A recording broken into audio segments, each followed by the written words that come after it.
This is Gary Attention with CNTV, and today we're in Colorado. I'm here with Pates, Petals, and Paintings. Since 2021, this husband and wife duo has begun sharing their passion for art and floral craft with locals and the online community.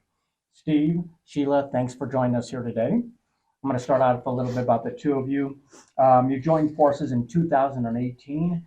An artist meets a gal with a business degree, and you both find yourselves planning a wedding during a pandemic. Sheila, you had experience in the past with silk flowers, but your newfound discovery in solo wood flowers really was kind of a game changer, not only for your wedding, but for your future business partnership. Share with me a little bit how this journey began for you. Meeting Steve, I always knew I wanted to help him out with his artwork, and I'm the more business inclined side, so I wanted to help him, but was waiting to get past the wedding. And when the wedding hit, I decided to, why not do some of my arrangements where I can have keepsakes? And I went looking and found the solo wood flowers and got some in and dyed them, and have been completely hooked. And that was now probably about 3 years I've been working hands-on with them before the company. And a couple of my bridesmaids just kept saying that you're really good with this, you should start a business. So I was in the room crafting something for somebody one day and came out and looked at Steve and went, Pates Petals, what do you think? And he hadn't named his side of the company yet. So Right. a couple of weeks later, he was like, well, how about Pates Petals and Paintings? And I'm like, hey, it's catchy, it rhymes, let's do it. And you never looked back. Never looked Basically back. went forward with that. Yep. Yeah. I mean, from Monet to Van Gogh, we've had artists who have captured the beauty of flowers. But your joint venture combines the two. We're Mhm. talking about flowers and art. Do the two passions, do you feel, kind of feed off each other? A little bit, I think so. And it's nice for me to have an artist in the house when I'm needing help with coloring with the flowers and getting my paints the exact color that I want them. He's really good at coming over and helping out with that kind of stuff. And we both have days where we just disconnect and he goes into his area and I go into my area. And Works Yep, good, right? yep, It's yeah. good therapy for the it marriage as is. well. Let me ask you this. If before we begin, let's go ahead and define for the viewers out there that may not know what solo wood flowers are. Explain what those are.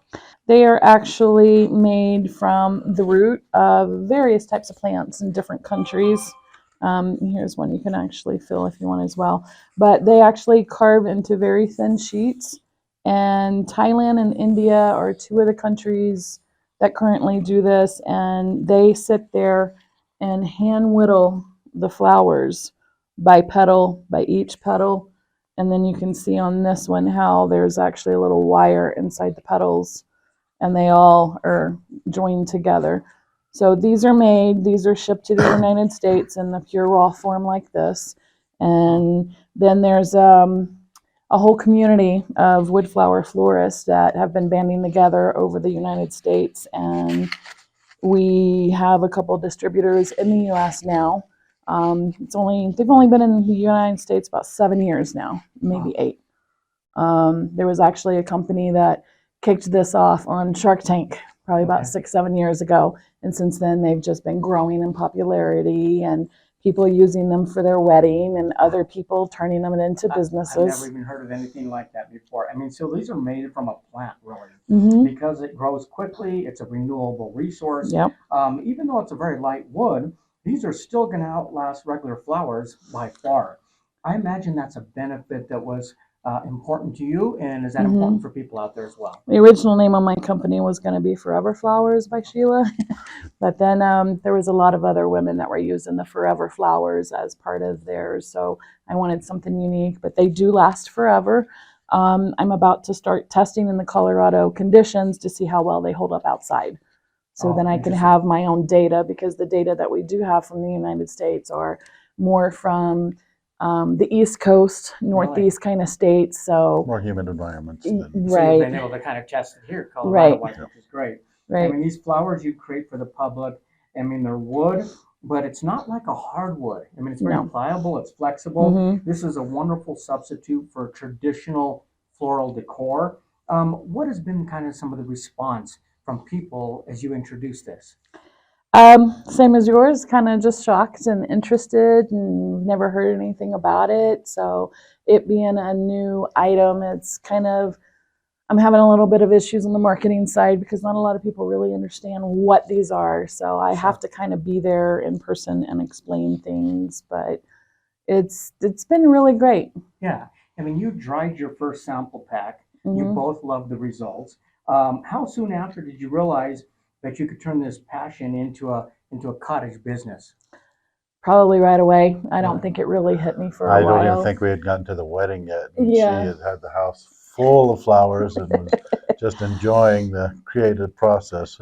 It brought back some creativity that I had put on Yeah. the shelf for a while, and I mean, you had already with your business degree, you're already mhm, helping him sell his art, mhm, and so then you decided to bring the combination together. Were you both on board for that joint venture? mhm. Oh yeah, from the Oh yeah. Totally, moment, huh? from the Both, very huh? suggestion, I was on board. That is excellent. Steve, let me ask you, as an artist, has art always been a passion for you, even growing up? And what mediums do you enjoy working with? Growing up, I was really into, as a real young kid, my mother, she had her own coloring books. We could not touch them. And she colored beautifully in the lines. Hmm.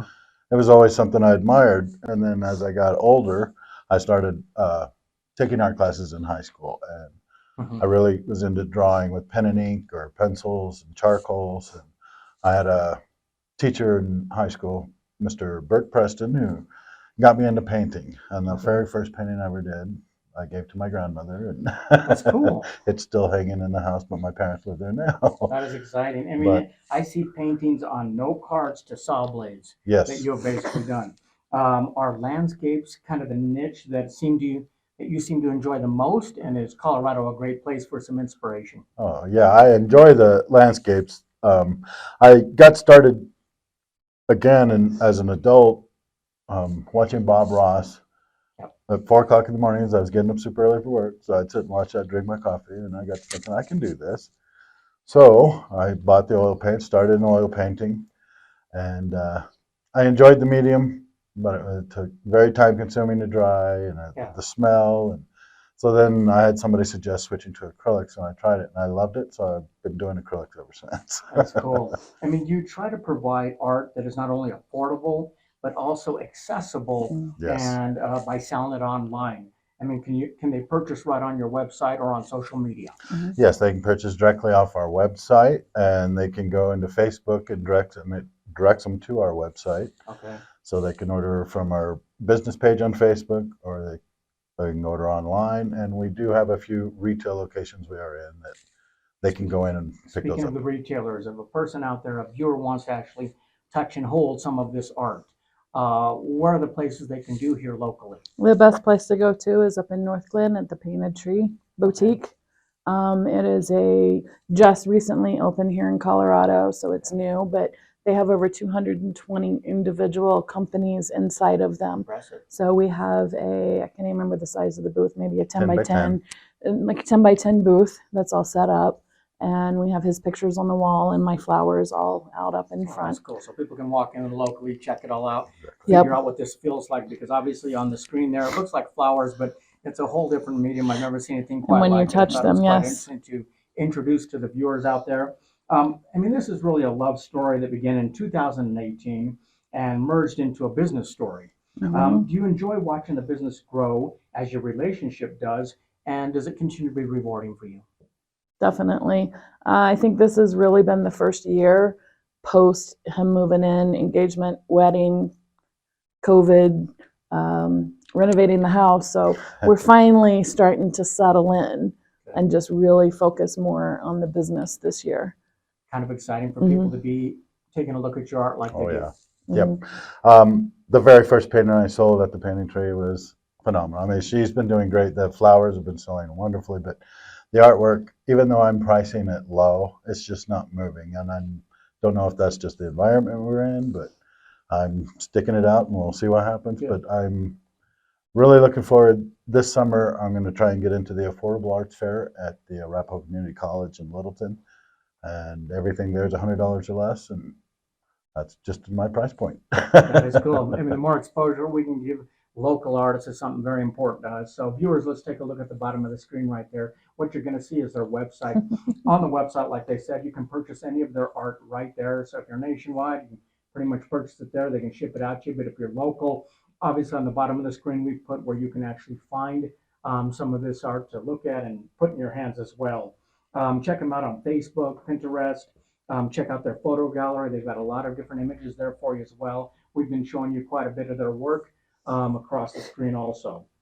Be it petals or paintings, you're going to find them both at Pate's as they continue sharing their passion for art and floral woodcraft with locals and the online community. This is Gary Atencia with CNTV, and if you don't know, now you know.